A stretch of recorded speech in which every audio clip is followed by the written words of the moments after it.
El neoclasicismo. Lo clásico. El neoclasicismo es el movimiento cultural que impone el gusto por lo clásico. Oseguera explicó que el neoclasicismo es un movimiento literario surgido en Francia, el cual se preocupó por restaurar el gusto por las culturas romanas y del Renacimiento. Sus características principales son las siguientes. Se busca lo sencillo y natural, y el escritor evita lo fantasioso e imaginativo. En cambio, prefiere la expresión formal y razonada. Predomina la razón sobre el sentimiento, la inteligencia sobre la imaginación y deber sobre el placer. Se enfatiza lo moral y lo social, todo de la actuación humana con el objetivo de combatir los prejuicios y las supersticiones mediante los conocimientos y los hábitos de estudio y la disciplina. Se exaltan solo los placeres sencillos, de tal manera que se evita revelar sentimientos íntimos a otras personas que no sean allegadas al escritor. El exceso de rigidez y tantas reglas evitan la creatividad y esto obliga al escritor a desarrollar su obra dentro de moldes específicos sin posibilidad de una libertad amplia. La razón es más importante que los sentimientos, que no deben de expresarse. Las obras literarias deben ser didácticas, es decir, deben enseñar algo. No les gusta la poesía porque expresa sentimientos. El teatro debe seguir las normas rígidas de las 3 unidades: acción, tiempo y lugar. El género preferido es el ensayo y la fábula también se usa bastante. Este movimiento literario se suscitó durante el siglo de las luces o la Ilustración, llegando a ser sus máximos exponentes algunos de los filósofos ilustrados como Voltaire, Diderot, Montesquieu, quienes siempre hablaron de la razón por encima de todo. Ellos escribieron numerosas obras que incluyen ensayos, libros, críticas, etc. Oseguera, 1996. Principales exponentes: Denis Diderot, Voltaire, Molière. García de la Huerta y la tragedia neoclásica. Antecedentes y génesis de la tragedia neoclásica española. De entre los géneros dramáticos neoclásicos españoles, la tragedia fue el primero cronológicamente en aparecer. Los primeros textos surgen a mediados del siglo XVIII. En el año de 1750, Agustín Montiano y Luyando difunde Virginia dentro de su discurso sobre las tragedias españolas. Poco después, en 1753, el mismo autor publica Ataulfo, al final de su discurso segundo, sobre las tragedias españolas. La tragedia neoclásica española no es, pues, producto de una evolución o transformación de un género histórico preexistente. Las definiciones teóricas como base. No careció la tragedia neoclásica española, como aconteció igualmente con el resto de los géneros neoclásicos de su época, de definiciones teóricas. Recordemos los rasgos que Ignacio Luzán, en su celebérrima e importantísima Poética, destaca como peculiares de la misma. Afirma: la tragedia es una representación dramática de una gran mudanza de fortuna, acaecida a reyes, príncipes y personajes de gran calidad y dignidad, cuyas caídas, muertes, desgracias y peligros exciten el terror y compasión en los ánimos del auditorio, y los curen y los purguen de estas y otras pasiones, sirviendo de ejemplo y escarmiento a todos, pero especialmente a los reyes y a las personas de mayor autoridad y poder. En esas líneas se hallan encerradas características básicas de la tragedia neoclásica española. Se insiste en que es una representación dramática, es decir, una obra destinada a ser montada sobre un escenario para un público, ante el cual los personajes van a exponer sus citas y preocupaciones. En su argumento se incluye una gran mudanza de fortuna, es decir, se escenifica el paso de la infelicidad y la felicidad y viceversa. Se cuentan hechos acaecidos a reyes, príncipes y personajes de gran calidad y dignidad. La tragedia debe contribuir a liberar al público de sus pasiones. De ahí que se indiquen que las caídas, muertes, desgracias y peligros de los personajes exciten terror y compasión en los ánimos del auditorio, y los curen y purguen de estas y otras pasiones. Es decir, Se reafirma que debe reproducirse la catarsis defendida en la poética clásica y clasicista tradicional, y todo tiene una intencionalidad didáctica. Debe servir de ejemplo y escarmiento a todos, pero especialmente a los reyes y a las personas de mayor autoridad y poder. Otros rasgos de definición son identificables en la práctica dramática de los autores, en los textos concretos compuestos por ellos. El tema y los temas. Diversos contenidos se insertan en las tragedias neoclásicas españolas. Así el amor, el honor, las relaciones paterno-filiales, la libertad, la patria, el Estado, la monarquía, el destino, etc. Cada uno de los temas no suele incluirse aislado de los demás. Suelen aparecer relacionados, incluso formando dos de ellos parejas antitéticas.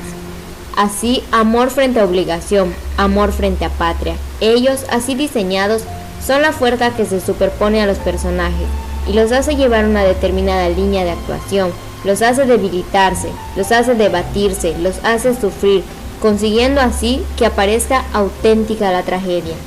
El amor se presenta como un sentimiento racionalizado, no impulsivo. La falta de racionalidad lo convierte en un sentimiento negativo, conflictivo, fuente de desventuras. El honor es uno de los valores que forman parte de la personalidad del héroe o la heroína trágicos. Provoca y justifica su comportamiento. La libertad recibe un enfoque social, nacional, no individual al estilo romántico. Se lucha por la libertad colectiva, por la independencia nacional. La patria, el Estado, son presentados como valores absolutos ante los cuales ningún otro puede prevalecer. La monarquía se halla en el centro de muchas de las piezas. Se hace una exaltación de la monarquía absoluta, pero entendida tal como lo hace el despotismo ilustrado. El monarca es presentado como un gran padre de familia, cuyo poder viene de Dios y se preocupa por sus hijos y procura su bienestar. El destino se convierte en muchos casos en el justificador de los sucesos, se une al tema de los cambios de fortuna, puede ser el responsable del final trágico de los personajes, pero tiende siempre a racionalizarse, no a convertirse en la fuerza ciega que figura en la tragedia clásica. La varia fortuna de una poética en torno a la trayectoria y evolución del género. Es la tragedia neoclásica española uno de los géneros neoclásicos que produjo un mayor número de textos. En su historia, en su trayectoria, podríamos distinguir tres etapas fundamentales. La primera de ellas sería la de fundación de género, la de los orígenes. Comienza en 1750 a 1753. Fecha en la que se inicia la poética en las dos piezas que Agustín Montiano incluye como ilustración a sus dos discursos sobre la tragedia, Virginia en 1750 y Ataulfo en 1753.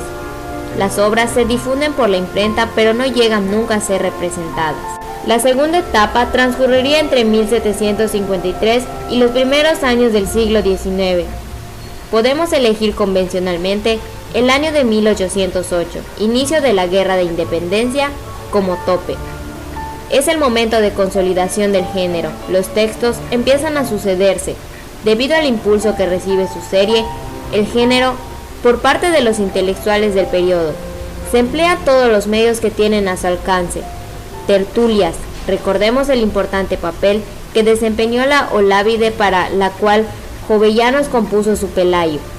Academias para difundirlo y extenderlo. Es el momento en el que las piezas se convierten en medio de extender la ideología ilustrada, de realizar una defensa de la obligación frente al deseo, de la razón frente al sentimiento, del interés público frente al privado. Es el momento en el que se estrena Raquel, considerada la obra cumbre de la tragedia neoclásica española. La tercera etapa transcurre entre los primeros años del siglo XIX, a partir de 1808 hasta un poco antes de su mitad. Es el periodo de decadencia de un género que cada vez va progresivamente contando con menos cultivadores. Los textos dejan en ocasiones sentir el influjo de la Guerra de la Independencia y presentan una España en lucha contra el invasor. La poética va sufriendo transformaciones que terminan por adulterarla gravemente. La poesía neoclásica. Autores. Juan Meléndez Valdés.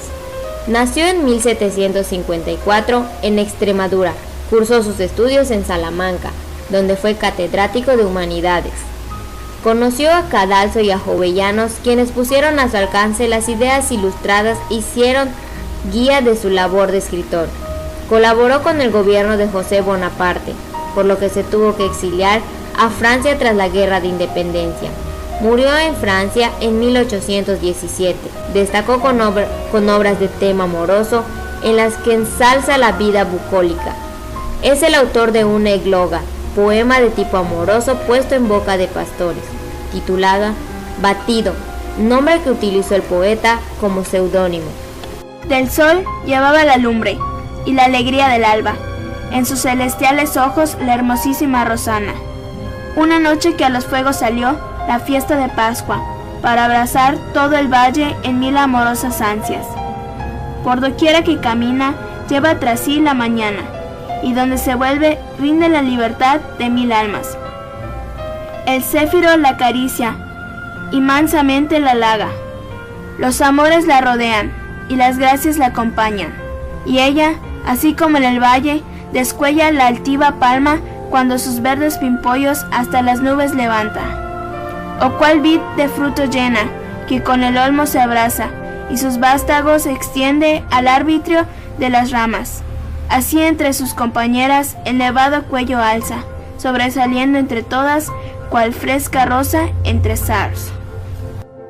Félix María Samaniego. Nació en La Guardia en 1745 y murió en el mismo pueblo en el año de 1801. Estudió en Valladolid y viajó por Francia, cuya influencia se advierte en la única obra por lo que conocemos las fábulas morales, 157 fábulas distribuidas en 9 libros escritas para los alumnos del seminario de Vergara. Samaniego ridiculiza los defectos humanos en sus fábulas, imitando a los grandes fabulistas, Fedro, Esopo y La Fontaine. Aunque las fábulas de Samaniego están escritas en verso, su carácter es prosaico, dados los asuntos que trata y la finalidad didáctica. Cantando la cigarra pasó el verano entero, sin hacer provisiones, allá para el invierno. Los fríos le obligaron a guardar el silencio y a acogerse al abrigo de su estrecho aposento. Vióse desproveída del precioso sustento, sin mosca, sin gusano, sin trigo y sin centeno.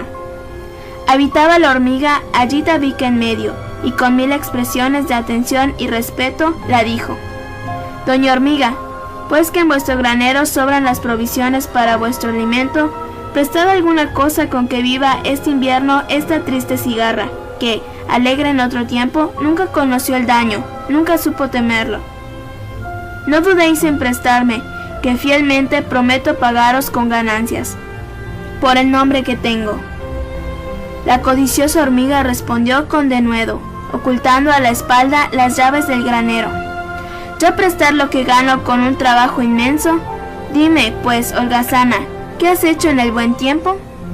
Yo, dijo la cigarra, a todo pasajero cantaba alegremente, sin cesar ni un momento. Hola, ¿con qué cantabas cuando yo andaba al remo? Pues ahora, ¿qué yo como baila, pese a tu cuerpo?